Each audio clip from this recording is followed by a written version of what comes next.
Shabbat Shalom, everybody, and you are welcome to the Shabbat of this morning.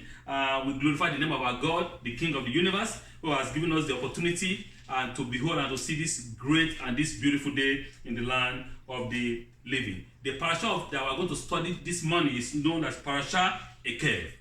Parshas Eikev. So, what is the meaning of the word Eikev? There are different understanding, different meaning to this, right? To this word Eikev. So some they like Rashi explained. Rashi said Eikev meaning heel. That the heel meaning the ending part of the foot. This is a heel, the ending part of the foot. And some interpreted it as because, and some interpreted it as if you will. So there is this different interpretation of the word Eikev. But if you look at what Rashi said, or what actually Rashi is trying to give this explanation, heel. If you look at that word heel, what does it mean in English, or what is the synonym that we can use for the word heel? We can see that heel meaning least. Least meaning the last part of it, the least, the smallest one, the tiniest one, the last part of a person, meaning the least form of a person, right? And also, it can also mean to incline, to heal my word, incline, listen, hear me. So it can also mean that, and it can also mean slope, a slope, someone going in the slippery form, a slope. So all those are the synonyms that we can see, that we can use the word heal. But I just want to give us some few understanding here that God is telling us concretely about the land. Parshas Eikev talk concretely about the land. So if we want to, from here we can derive different kinds of understanding and different kinds of meaning. If we can say, okay, that if you will, meaning if you will obey, the land is what is conditional conditional in that if you will obey me, then, or obey my commandment and my statutes, then the land, you are going to inherit it and live there peacefully, and you are going to be secure in the land. But if you will not listen, and if you will rebel and disobey, then the land will kick you out.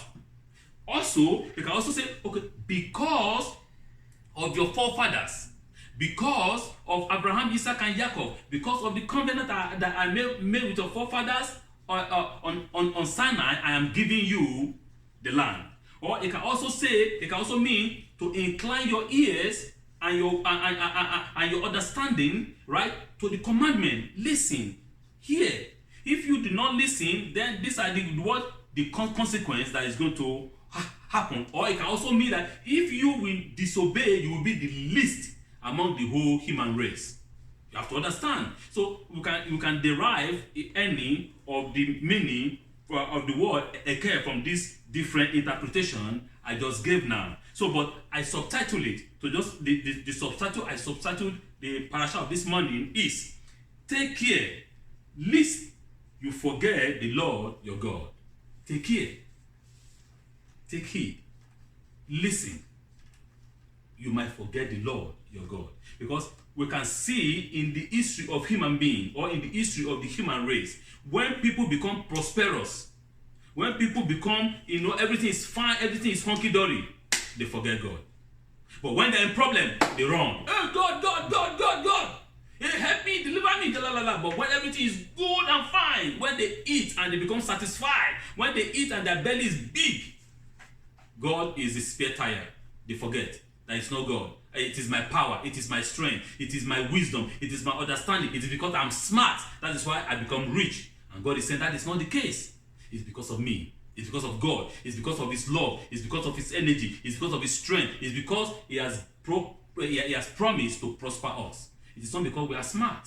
So because I'm a professor, I have PhD in mathematics, or in financial something, or I'm a guru in finance, so that's why I am rich. No, it is God. Many people, they have all the money in the world, and God will look at them. Okay, you proud? At the time they become fat and big, God will puncture them. Some people, they have $1, and that $1 can even, it's like 10 million. While some people, they have 10 million, and that 10 million is zero because God will allow them to spend it on nothing that makes sense. So this is what God is trying to tell us this morning. Take care lest you forget the Lord your God. The literary setting of the book of Devarim, the book of Deuteronomy, is Moses' great address to the Israelites in the week before his death. So next week we're going to talk about the death of Moshe Rabbeinu. Okay. As for the historical setting, a number of views exist. Most scholars consider Devarim to be a product of the late stages of the Israelite monarchy, and it is generally connected to the book found by the High Priest Hilkiah in the temple in Jerusalem in the year 622 B.C. That is, you can also understand, you can also see that in the book of 2 Kings chapter 22 verse 8. Many believe it's to have flown originally from the prophetic cycle in the northern kingdom of Israel. That is the northern kingdom, that is Ephraim, right? So that people believe, some scholars, they believe that the book of Deuteronomy was actually from the prophetic circle in the northern kingdom, not of the southern kingdom, which is the kingdom of Judea, which beginning in the 10th century BC, after the reign of Shlomo, that he incorporated 10 tribes that become separate and distinct from the Jerusalem-based Kingdom of Judea. Indeed, the book of Devarim, whatever its origin, has much in common with the milieu of the northern kingdom in the last decades, before its unraveling and ultimate destruction at the hands of the Assyrians in the year 722 BC. Those decade period to the demise were marked at first by a good deal of prosperity. It took a prophetic eye, such as that of Prophet Hosea. Prophet Hosea is from the northern kingdom. It's from the kingdom of Ephraim. To be able to see beyond short-term political and economic gain to the collapse that will be brought about not only by the external pressures but also by the underlying corruption of the society. This is what we are saying. When there is prosperity, you see, the northern kingdom, there was a time that the northern kingdom was prosperous than the southern kingdom, and the kingdom of Judea.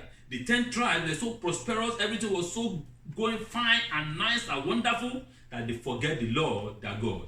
They begin to worship other gods. They get themselves ensnared by the people around them, by the goyim around them. And this is what the Holy One is telling us in this parasha of this morning, Parshas Eikev, that we should take heed, that we should listen, lest we become the least of the people. Because God said, I'm going to prosper you, I'm going to bless you, I'm going to do all these things, but it's based on the condition. And what is the condition? The condition is of what? It's for me and my family, me and my children, me and my people, me and the congregation to continue to follow the Torah. If we don't follow the Torah, then we face the consequence of our action. Some of us might ask the question, right? And those of you that are watching me online, you might ask the question, but I am not among them. In the mountain, because I wasn't there when they promised God that they're going to do this and this and that. Yes, you are among them because you are in the loins of your fathers. Remember that Moshe was addressing the children of the people that left Egypt, not the original people that left Egypt, because the Torah said that those people that left Egypt, they will never enter into the promised land. So most of them died in the wilderness. Most of the people that left Egypt, they are adults among them. So it is their children that are now about to enter into the promised land. And Moshe Rabbeinu is telling these children as his own children. But actually they are his children because he raised them up. They all grow in his presence. And he's telling them, remember the way. How do they remember the way? They can't remember the way because they are children. And that is why his word is giving them the summary of everything that happens. He said, you sin. How come I sin? I wasn't born. Why should I sin? Yes, you sin because you are in the loin of your fathers. You are still in the body of your fathers. So you are part of the sin. And when you say, okay, good, but I didn't promise, but you promised, because also you are in the loins of your father when they all said, all what God said we will do and we will obey. So I cannot come now and say, you know what, Rabbi Isaac or Isaac, listen, I wasn't there when my forefathers made the promise, so I can do whatever I want to do. No, I am guilty. I am there, and because he said this promise, remember, in the when the covenant was sealed, he said this covenant is for what? It's for those, even those that are not yet born. For those that are not here. It's for all eternity. That, you see, we are all incorporated in this covenant. So we need to understand that, because there is a lot of the so-called liberal Hebrew. You know, they call themselves liberal, you know, I can do whatever I want to do, I don't care. The Torah is old and the Torah is nonsense. If you think the Torah is old and the Torah is nonsense, but when the consequence comes, don't come and start crying, because the consequence will surely come. So that is what God is telling us, that if we want to eat and satisfy ourselves, we have to always remember the Lord our God, not to depart to the right or to the left from his judgment and from his commandments. Parshas Eikev, which brings almost to a close the lengthy preamble of Deuteronomy, treat in two separate sections marked by high oratory or theological or physiological problem that makes even more probable the connection between Devarim and the 10 tribes. Remember that the corruption of the 10 tribes was the main problem of the issue. Don't get me wrong, there was corruption too in the southern kingdom, in the kingdom of Judea. But in the case of the kingdom of Judea, those people, they stood firm upon the temple. While the 10 tribes, they create a temple for themselves, which they begin to worship other gods, not the God of Abraham, Isaac, and Jacob that is seen in Jerusalem. All these are political things that the king of the northern kingdom doesn't want his people to come to the south to come and worship. He said, okay, let's separate them. You see, so they create their own temple, and the Mishkan, the ark is in Jerusalem. So why do you want to go and create your own temple when God said one temple for all? So you create your own, thereby bringing corruption. See, the negative energy is so smart. We have to understand that. The serpent is very, very smart. It's creep in gently, and you will never know until when the body is filled with virus. That is when it's too late. You see, it's too late. So, and now, because of political ego of the kings of the north, he said, no, I don't want my people to come to the south to worship, because once they come to the south and worship, they'll be donating, it's part of finance too. It's part of money. They'll be donating money into the temple in what? In Jerusalem. And he doesn't want that. He wants all the finance, all the gold, that he can control them all. You see, we can understand all those nuances. Yes, it happens today too. But what I'm saying, that there is one place. God said the temple in Jerusalem shall be the one place for all, everybody, that will go and worship. And then they created their own, thereby making corruption, evil, to creep in, and that destroyed them. So, but the one in Jerusalem, I understand there is still some corruption there too, but they stood firm. And that is why today we can see the two tribes, Benjamin and Judah, that are standing together. But the 10 tribes that have been lost, that we are still looking for them to bring them back home. Because the Torah said the two branches has to be one for the Messiah to come. So the branch of Judah and that of Ephraim at the last end shall be one, and all shall become as it was from the beginning. So just quickly, I want to just read a little things here, which Rashi, the understanding that Rashi gave us concerning that word, Eikev. Eikev, he said, means hills, as I said, but the interpretation from JPS, that is the New Torah translation of 1967, skip the difficulty of that word, because they said this word Eikev doesn't make sense. It's just position. It doesn't even make any meaning or any sense. And they translated it as And if you do obey these rules and observe them faithfully, the Lord your God will maintain for you the gracious covenant that he made an oath with your fathers. That is Deuteronomy chapter 7, verse 12. Okay, this is the word Eikev seems both unnecessary and incoherent. The JPS translation just skipped it completely, just skipped it. I can't translate it because it doesn't make sense. It reads as if the word were missing from the verse. It is a problem of both meaning and extra language.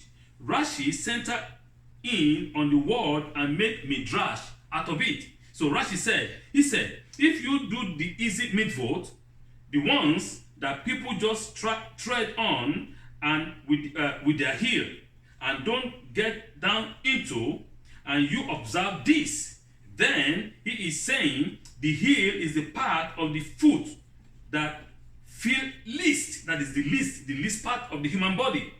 It is hard and callous. We don't notice texture when we step on with our heel. Okay, for example, when you are mashing, when you remove your socks, your shoe, and you are trying to mash a particular thing, how do we mash? When we are mashing, we mash like with our toe, right? So when you try to mash with your heel, you don't feel any texture of the ground, right? Because the heel is the one of the hardest part. It's very hard because majority, if you look at the human body, the physiognomy of the human body, the heel is one of the hardest parts because it's one that carries most of the weight, the human body weight. So it's so strong, the bone there and the flesh there. So this is what Rashi is trying to tell us. If we as a human being, as the children of God, as the blood descendant of Abraham, Isaac, and Jacob, if we refuse to follow the Torah, then we will be the least. Just like the sand of the heaven, the sand of the earth that is being mashed.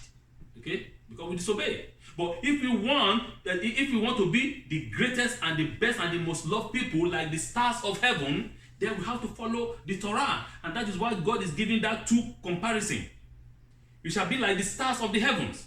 You'll be shining. Your light shall shine. Your knowledge, your wisdom. Everybody will come to worship you, to respect you, right? But if you disobey the Torah, then you'll be like the sand of the earth that's been mashed. So we have to understand that the word of God that God is telling us is all balanced. It's not just one side, because everybody wants God to bless them, but they don't want to obey God. How is that possible? They don't want to follow the Torah. They don't want to do what is right. They don't want to do justice. They want to keep justice to themselves and to their family alone. And while they be abusing people, in all form or shape. And you come and tell me that you are an Israelite or you are a Hebrew person.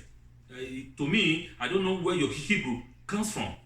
But the Torah is telling us a different thing, and you are doing a different thing. So that is just what I wanted to quickly bring up. But one needs not to take a critical historical stance vis-a-vis the Torah to appreciate this parasha. It is unquestionable also a valid reading to understand Moshe Rabbeinu in the last weeks of his life, looking beyond the plain of Moab across the Jordan River to a land rich in potential and the promise of prosperity, and foreseeing some of the problems that will plague Israelite or the future generation.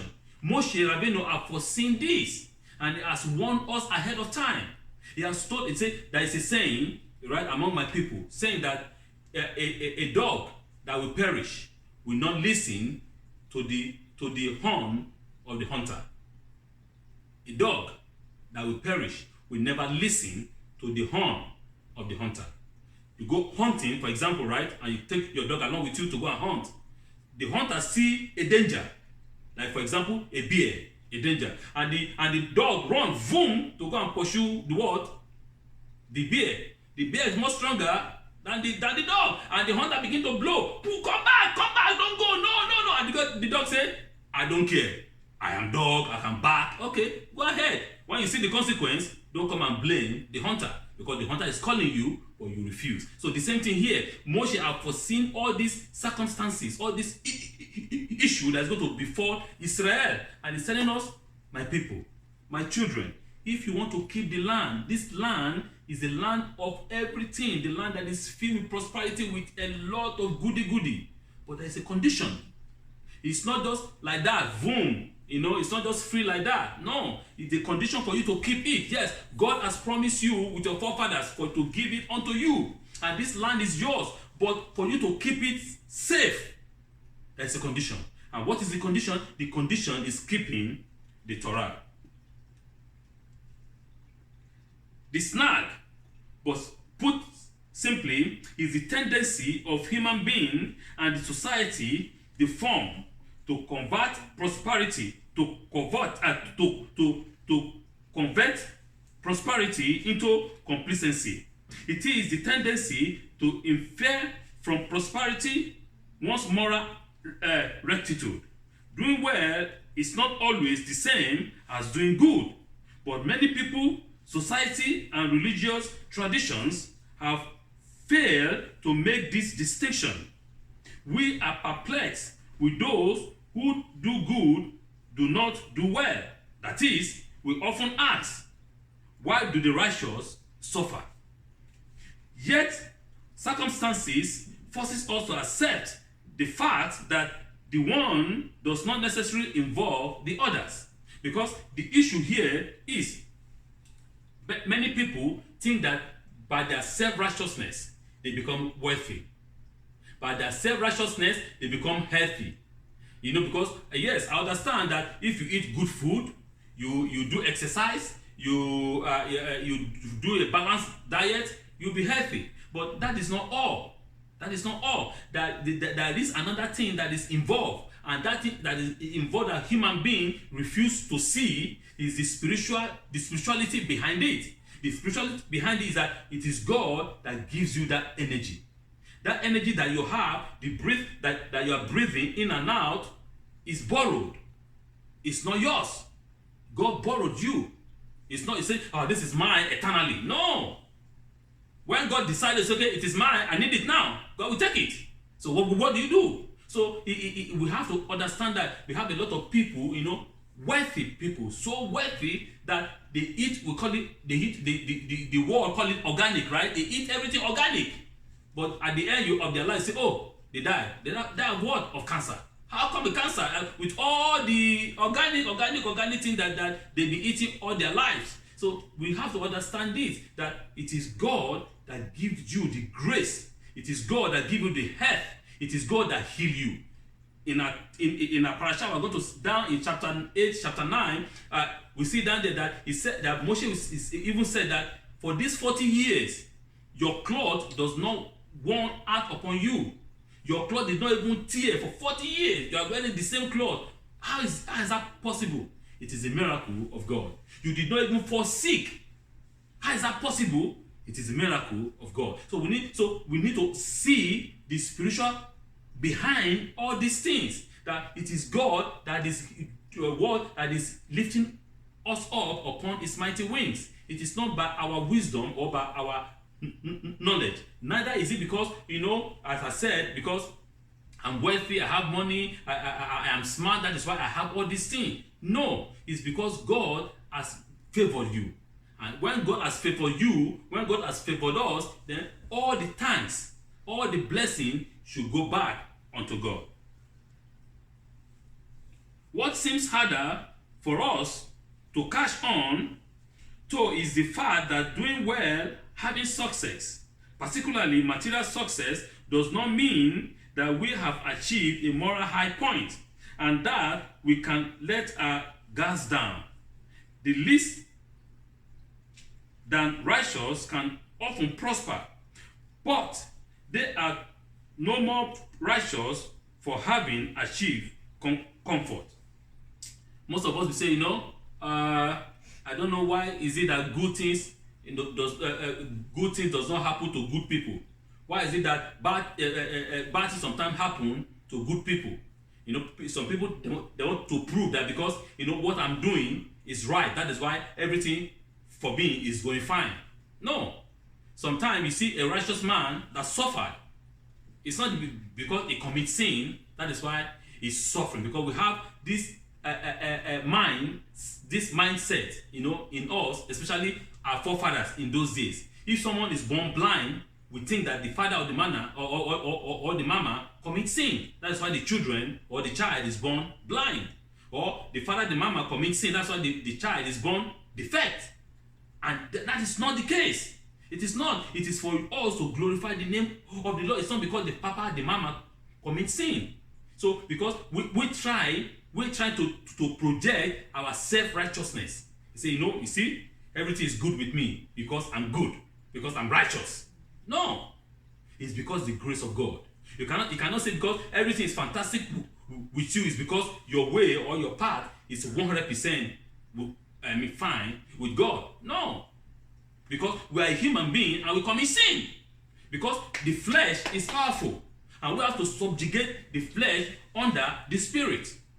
We can give it, you can say, oh, Rabbi, but the purpose is for us to be righteous so that everything will go hunky-dory. Yes, the means is for us to do good and do justice so that everything will be fine. But if we look at another side, taking an example, the case of Job.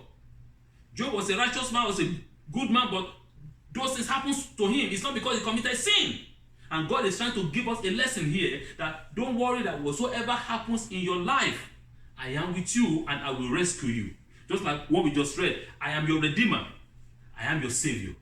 I am your Messiah. I will rescue you. Don't worry, but just continue to be in that path. Because some of us, we get fed up. I do good, I help the poor, I help the needy, the orphan, the widows, I do everything that God has said, but things is not moving fine. What did I do wrong? Why am I like this? Is anything wrong with me? What did I do wrong? Why is the universe not having mercy upon me? Right? Why is God so angry against me? God is not angry with you. God is not pointing finger against you. God is a loving God. God loves you. You are his son, but God is telling you, continue. It's a lesson that you have to learn, and at the end, your eye will be open. You will see the purpose, the reason why God is teaching you all this lesson. The same thing we read in our parasha of this morning. Moshe was saying in chapter 8 that God tested us in the wilderness. God tested us. God inflicted us in the wilderness to see what is in our heart, to see if we were really worthy to get this land, because this land is the land of God. It's a land that the eyes of God is upon it all year round. See, it's a special land. God inflict us with all kinds of things in the wilderness to try us, to see what is in our heart. So I want us to understand that it's not because you commit sin, that's why one thing or the other is happening against you. No, my people, no. God is trying to test you to see, are you worthy to receive this mighty glory, this mighty blessing that is about to happen in your life. So you have to continue. Israel continue. We continue. Right? We never give up, and that's what God is trying to tell us. Your will as a human being, the human will is strong. Do not give up. Continue. Don't say, "Oh, I'm tired. I'm fed up." No. Do not return to the darkness. Do not return to the world, but stand firm, and you will see the salvation of the Lord. The whole first part of this parasha describes all the blessings that the Israelites will earn if, upon entering the land, they live up to God's expectation of them. And there is a beautiful and graphic description of the richness of the land that they are about to inherit. And he said, a land of wheat, a land of barley, a land of vines, a land of figs, a land of pomegranate, a land of olive tree, a land of honey, a land where you may eat food without stain, where you will lack nothing, a land whose rock are iron, and from whose hill you can mine copper. What else do we want from God? He has given us all these things, just only one condition, that we keep his judgment. It's not hard for us to keep the judgment of God if truly we want to live forever in the land. Why do you? Because you know what? This is my friend. I'm going to do what? To favor him and do injustice. I don't want to send my friend or my friend's son or my friend's children to jail. because I am the judge. Because me and his father will play golf at the same time. And he's a criminal. And he's a killer. And he's an evil person to the core. Okay, this one is an innocent man. He's a good man. Okay, you don't have the money. You don't have nobody. I put you into jail. That is not right. So God is saying, justice we shall pursue.